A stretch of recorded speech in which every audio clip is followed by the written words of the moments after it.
Hey guys, thanks for tuning in again. I got a few records to show you today. I actually just hit up a record fair pretty recently in this area. As I said before, there's record fairs here twice in the spring and twice in the fall. So the one I was just at was the last one now until September or October, whenever it starts up again. So I have kind of a couple of main sellers that I deal with that tend to get a lot of the kind of records I'm looking for, and I usually get a few at a time and get a bundle price from them, so you get things cheaper. And in between record shows, as it can be a long haul, sometimes the couple that I've gotten to know fairly well over the last couple of years, sometimes I'll drop by their house and pick up some records if they have some stuff they think I'd be interested in.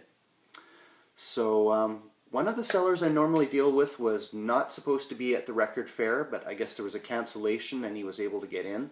So I ended up picking up more than I thought I was going to at the fair. And I also picked up some from another seller who was not going to be there.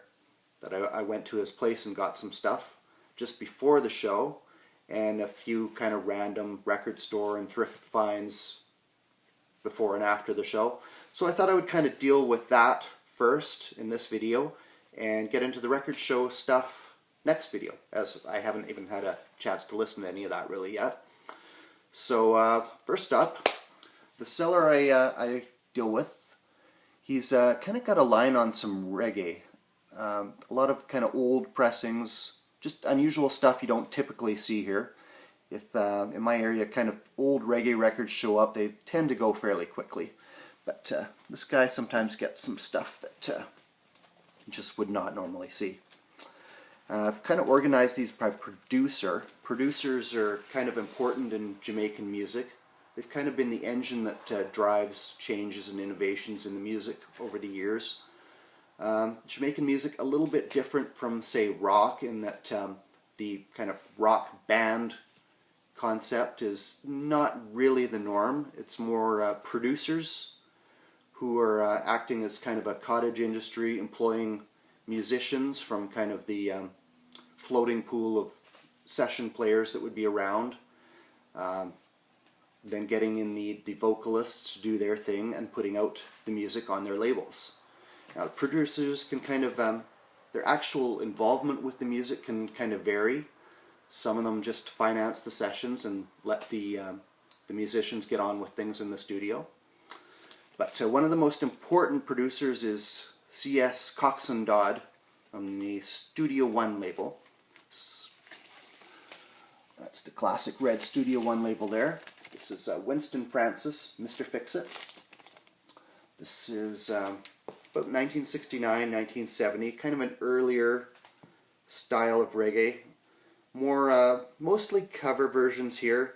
Some Joe South, Sam Cooke, Paul Anka, Venus, mainly love songs, that kind of thing.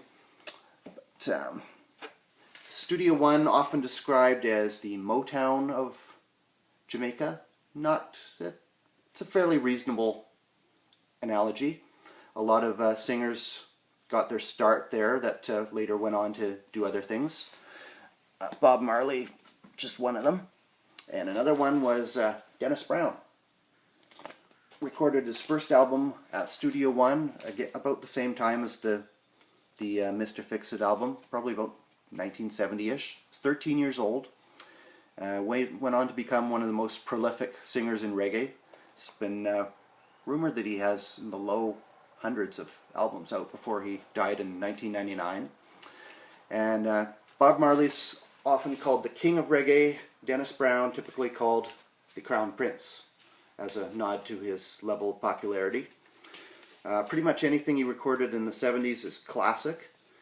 This one is from 1983. I kind of passed this over at first. This is called Satisfaction Feeling on the Tads label. Cover art a little doesn't really stand out, I guess. That's probably why I passed it up originally. And once he hits into the 80s, kind of you have to get a little pickier and choosier with his records. But then I looked at the track listing, and there's some killer stuff from the period here.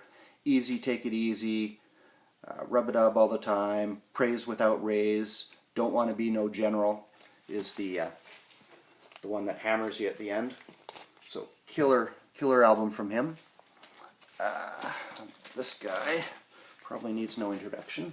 Bob Marley and the Wailers. This is his posthumous album, 1983. Did not have this one on vinyl yet, so I thought I'd grab it. Bob Marley, as I said, started out at Studio One. Another producer who also got his start very early in Jamaican music, recording ska at Studio One, Lee Scratch Perry. This is a compilation of his work called Lee Perry and the Upsetters, Some of the Best. It's on the Heartbeat label, mid-80s. Heartbeat, kind of one of the early reissue labels that started reissuing stuff from 60s and 70s. And this is kind of an overview of his career from the early days. It's got a bit of his work. Did kind of some of his definitive work with Bob Marley and the Wailers. The Upsetters, Bob Marley actually took the bass player and drummer, Aston and Carlton Barrett, two brothers, from Lee Perry's band to form the nucleus of the Wailers, which was a definitive turning point in his career. Lee Perry started out as a vocalist, became a producer, producing other artists, went on to found the Black Art Studio, which is legendary in Jamaican music and outside as well. Recorded some of the most incredible records to come out of the 70s in Jamaica. And I got one more by him. This is Satan Kicked the Bucket. This is on Wacky's label. Wacky's label, which is one of the more collectible and noteworthy US reggae record labels. Started up in the 70s, I guess. Based in the Bronx, White Plains Road. And their sound, the Wacky sound, often compared to Lee Perry's Black Art sound. Very murky, muddy sound, which I guess made the pairing between them inevitable. This is from a little bit later, 1980s, late 80s. So Lee Perry kind of, this is his own vocals on here. Some dubby, trippy, heavyweight rhythms. A little bit computerized syndrome sound as it was getting into the late 80s. And his own kind of stream of consciousness vocals, let's put it that way, which can be an acquired taste. But he has a legion of fans that are deep into his stuff. A different producer, Harry Moody. This one is called It May Sound Silly by Gladstone Anderson and Moody's All-Stars on the Moodisc label. This one is actually in the reggae album cover art book that Soul Jazz Records put out a while ago. Cool cover. Gladstone Anderson is one of those floating session players that recorded most of reggae records. He's a piano player. So this is him doing his thing over Harry Moody's rhythms. Harry Moody was kind of an early reggae producer. This is from 1971, 72-ish. He's mainly known for the series of dub albums he did mixed by King Tubby, called Harry Moody Meets King Tubby in Dub Conference or something like that. There's about 3 volumes, I think. So Moody's had a tendency to kind of add strings and orchestra backings to some of his tracks, kind of to sweeten things up and make it more accessible to the pop market.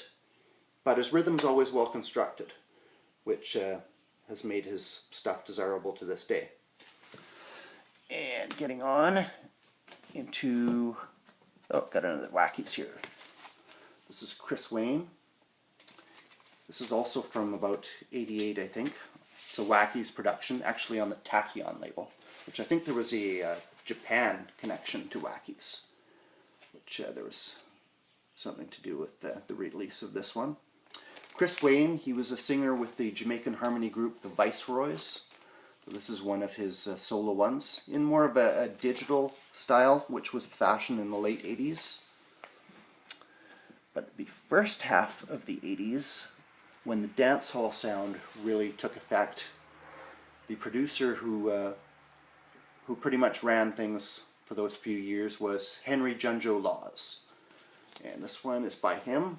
This is probably another one that's in the classic cover art department. Yellow Man versus Josie Wales. Two giants clash.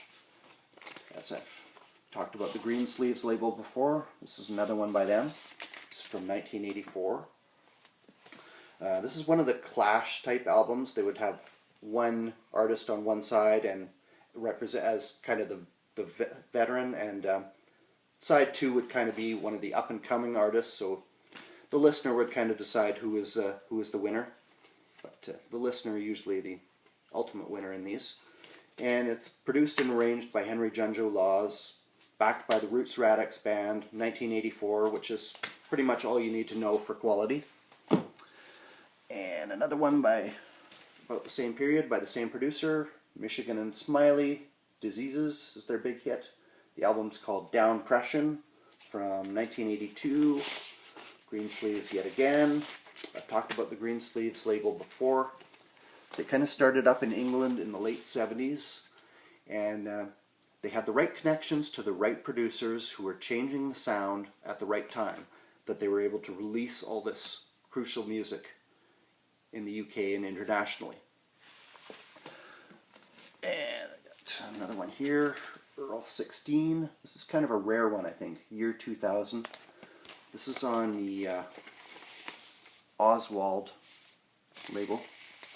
I think this is late 80s. This is an Oswald Creary production. He was a Canadian producer out of Toronto, responsible for the Half Moon label, which is extremely collectible to 7-inch and 12-inch and LP collectors of reggae. He had some different later labels, which this represents. And Earl 16, another guy that did some work at Studio One. Got one of his early albums there. And I got one later one as well. This is Yami Bolo. He who knows it, feels it. This is kind of early 90s, kind of a roots and culture singer. And I had some random thrift store finds as well. Van McCoy, The Hustle. This is his best of. A bit of water damage on the sleeve. It's kind of warpy, but record is near mint. Got this one at a record store.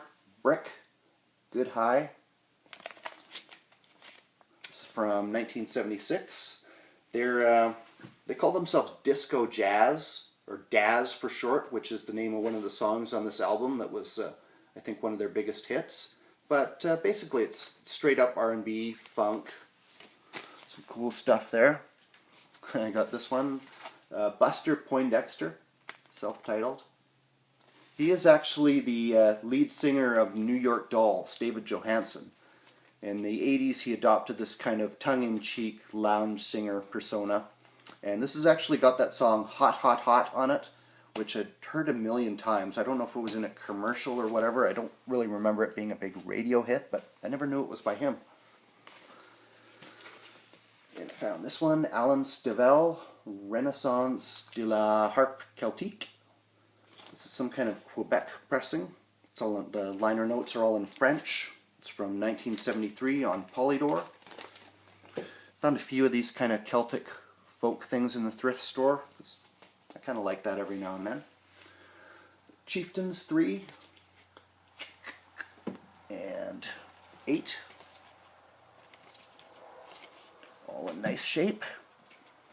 I got this one, Joe Torres, Latino Console. This was from a record store. It's kind of boogaloo, Latin soul. Mix of instrumentals and some smoke and vocals. Cool stuff here.